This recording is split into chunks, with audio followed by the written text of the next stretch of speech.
എൻ്റെ പേര് എം.കെ. പുരുഷോത്തമൻ. ഞാൻ ബഹുജൻ ദ്രാവിഡ പാർട്ടിയുടെ സ്റ്റേറ്റ് സെക്രട്ടറിയാണ്.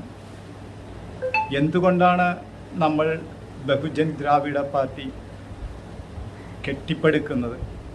ഇന്ത്യയിലെ ബഹുഭൂരിപക്ഷം വരുന്ന ജനവിഭാഗങ്ങളായ ദളിത് പിന്നോക്ക മതന്യൂനപക്ഷ വിഭാഗങ്ങളെ യാതൊരു നീതീകരണവുമില്ലാതെ അടിച്ചമർത്തി അവരുടെ മനുഷ്യത്വാവകാശങ്ങൾ ലംഘിച്ച ജാതി സമ്പ്രദായത്തിന് ഏകദേശം 2500-ലേറെ വർഷത്തെ ദൈർഘ്യമുണ്ടെന്ന് കണക്കാക്കപ്പെടുന്നു. ക്രിസ്തുവിനു മുമ്പ് ഏകദേശം 2800 വർഷങ്ങൾക്ക് മുമ്പ് ഇന്ത്യയിലെത്തിയ ഇൻഡോ ഇറാനിയൻ വംശജരായ ആര്യന്മാർ അവർ സ്വാംശീകരിച്ച വേദങ്ങൾക്ക് പിന്നാലെ ചിട്ടപ്പെടുത്തിയ പുരാണ ഇതിഹാസങ്ങളും ഇന്ത്യൻ സമൂഹത്തെ ലംബദിശയിൽ സവർണനെന്നും അവർണനെന്നും വേർപിരിക്കാൻ ഉപബോധഫലകമായി തീർന്ന ചാതുർവർണ്ണ്യ സിദ്ധാന്തത്തിൻ്റെ വേരുകൾ കണ്ടെത്താൻ കഴിയുന്നത്. ഇത്തരത്തിൽ ഇന്ത്യൻ സമൂഹത്തെ വേർതിരിക്കുന്ന മനുവാദി രാഷ്ട്രീയത്തെ ഇന്ത്യയിൽ മണ്ണിൽ നിന്നും എന്നേക്കുമായി തൂത്തെറിയുന്നതിനു വേണ്ടി കാൻഷിറാം അംബേദ്കർ ചിന്തകളെ, കാൻഷിറാം ഐഡിയകളിലൂടെ സ്വപ്നങ്ങളെ സാക്ഷാത്കരിക്കുന്നതിന് വേണ്ടിയാണ് ബഹുജൻ ദ്രാവിഡ പാർട്ടി രൂപീകരിക്കപ്പെട്ടത്.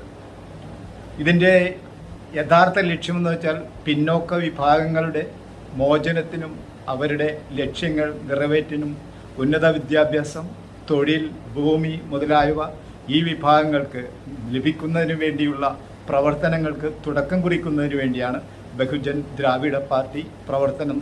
നിറം, രക്തശുദ്ധി, വംശമഹിമ എന്നിവയുടെ അടിസ്ഥാനത്തിൽ ഇന്ത്യൻ സമൂഹത്തെ 4ആയി തിരിച്ച ചാതുർവർണ്ണ്യം ആദിമനിവാസികളെ അവരുടെ വാസസ്ഥലത്ത് നിന്നും മാറ്റിയോടിക്കുകയും അവർക്കുമേൽ വംശീയവും സാംസ്കാരികവുമായ ആധിപത്യം സ്ഥാപിച്ചതിൻ്റെയും ചരിത്രമാണല്ലോ പിന്നീട് വന്ന ആര്യന്മാരുടെ പുരാണ ഇതിഹാസങ്ങളിൽ ഇതിവൃത്തമായി നിറഞ്ഞു നിന്നത്.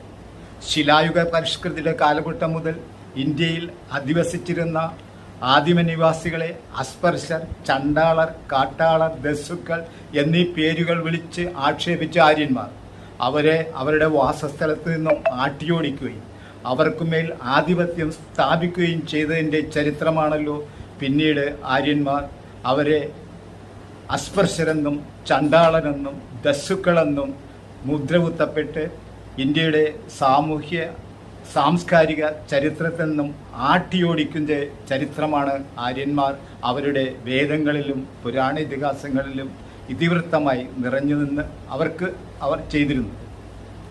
ഇത്തരത്തിൽ സ്വസമൂഹത്തെ അല്ലെങ്കിൽ ഇന്ത്യൻ സമൂഹത്തെ ഇന്നാട്ടിൽ നിന്നും ആദിമനിവാസികളായും അസ്പർശരായും ചണ്ടാളരായും അടിച്ചോടിച്ചതിൻ്റെ ചരിത്രം സമൂഹത്തെ കൊണ്ട് തന്നെ പറയിപ്പിക്കുന്ന ആര്യൻ അന്ധവിശ്വാസങ്ങൾക്കും അനുഷ്ഠാനങ്ങൾക്കുമെതിരെ മനഃശക്തി വീണ്ടെടുത്ത് ഈ സമൂഹത്തെ പുരോഗതിയിലേക്ക് നയിക്കുന്നതിന് വേണ്ടി ഇന്ത്യയിലെ ഉന്നത വിദ്യാസമ്പന്നരായ യുവതി യുവാക്കൾ ഓർഗനൈസ് ചെയ്ത് കെട്ടിപ്പടുക്കുന്ന ബഹുജൻ ദ്രാവിഡ പാർട്ടിയുടെ പ്രവർത്തകരെയും ആ പാർട്ടിക്ക് വേണ്ടി നിലനിൽക്കുകയും ആ പാർട്ടിയുടെ ഇലക്ഷനെ നേരിടുന്ന പാർട്ടിയുടെ അനിശ്ചിതരായ പ്രവർത്തകരെയും മെമ്പർമാരെയും അതുപോലെ തന്നെ ഇലക്ഷനടിക്കുന്ന കാൻഡിഡേറ്റിനെയും അവരുടെ ലക്ഷ്യങ്ങൾക്ക് വേണ്ടി പണിയെടുക്കുന്നതിന് വേണ്ടി നാം ഓരോരുത്തരും പ്രതിജ്ഞാബദ്ധരാണ്. ആ കർമ്മത്തിനു വേണ്ടി നിങ്ങളെല്ലാവരും ഒരുമിച്ച് നിൽക്കണം. ഇന്ത്യയുടെ മഹത്തായ ഒരു ലക്ഷ്യം ഡോക്ടർ ബി.ആർ. അംബേദ്കർ പറഞ്ഞ പോലെ രാഷ്ട്രീയ അധികാരത്തിലാണ് നിങ്ങളുടെ മോചനം സ്ഥിതി ചെയ്യുന്നത്. തീർത്ഥയാത്രയോ നിരവധമോ ബലവത്താവുന്നില്ല. നിയമനിർമ്മാണത്തിനുള്ള അധികാരം നിങ്ങൾ പിടിച്ചെടുക്കണം. നിയമമാണ് എല്ലാ ഭൗതിക സന്തുഷ്ടിയുടെയും ഉറവിടം. നിങ്ങളുടെ മക്കളുടെ വിശപ്പടക്കാൻ നിങ്ങൾക്ക് വിദ്യാഭ്യാസം, തൊഴിൽ, ഭൂമി മുതലായവ ഒരുക്കിത്തരേണ്ടത് നിയമനിർമ്മാണ സഭകളുടെ കർത്തവ്യമാണ്. അതുകൊണ്ട് തന്നെ നിയമനിർമ്മാണത്തിനുള്ള അധികാരം പിടിച്ചെടുക്കുകയും നിയമനിർമ്മാണം ചെയ്യുന്നതിന് വേണ്ടിയുള്ള നിങ്ങളുടെ പ്രവർത്തനങ്ങൾ നമ്മുടെ സമൂഹത്തിന് കിട്ടത്തക്ക വിധത്തിൽ എല്ലാ രംഗത്തും പ്രവർത്തിക്കണമെന്നും അഭ്യർത്ഥിക്കുന്നു.